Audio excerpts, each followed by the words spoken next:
जगतसिंहपुर जिला तीर्तोल ठारे कृषक मोर्चा पक्षर कृषक सम्मेलन और धन्यवाद सभा अनुष्ठित हो जाइछि।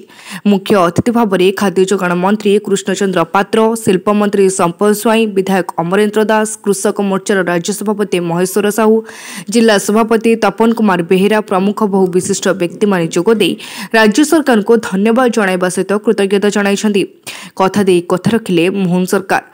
धानर एमएसपी 800 टंका वृद्धि करने सहित जलसेचन सुविधा और कृषक मानकर विभिन्न समस्या को सरकार गुरुत्व देइछन्ति। पूर्व सरकार समय जहाँ होई नथिला मोहन माझी सरकार 1 वर्ष मध्य ताहा करि परिछन्ति।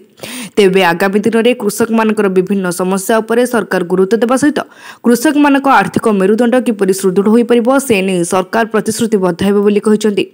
से चिंता भारतीय जनता पार्टी चिंता चाषी मान आय को दुगुणित करने जहाँ जहाँ आवश्यकता ताकू निश्चित भाव में पूरण कर जहाँ आम देखिली एथरक जो बजेट है प्रत्येक बजेट में आग अन्य विषय को आलोचना हुए कि एथरक प्रथम बजेट में कृषि भित्तिक जो अनुदान दिखाई से कृषि भित्तिक आलोचना है। तेणु से ये बजेट को कृषि बजेट कहले अत्युक्ति हेनी कृषक मान सर्वाधिक कार्यक्रम कर राज्य सरकार एवं माननीय मुख्यमंत्री को धन्यवाद दवापाई एक धन्यवाद सभा आयोजित होता। ये धन्यवाद सभार मुख्य उद्देश्य होची जो भली भाव में कृषक मानक पई राज्य सरकार एवं माननीय मुख्यमंत्री नेतृत्व में कृषक मानक आय बढ़िबा हो कि जो धानर प्रोक्यूरमेंट परसेंटेज जदि आपण मान देखिबे गत वर्ष ए वर्ष तुलन में बहुत डिफरेन्स होइछि, बहुत भल प्रोक्यूरमेंट होइछि। ये प्रोक्यूरमेंट हबार मुख्य कारण होछि धानर एमएसपी जो 800 टंका वृद्धि करागला।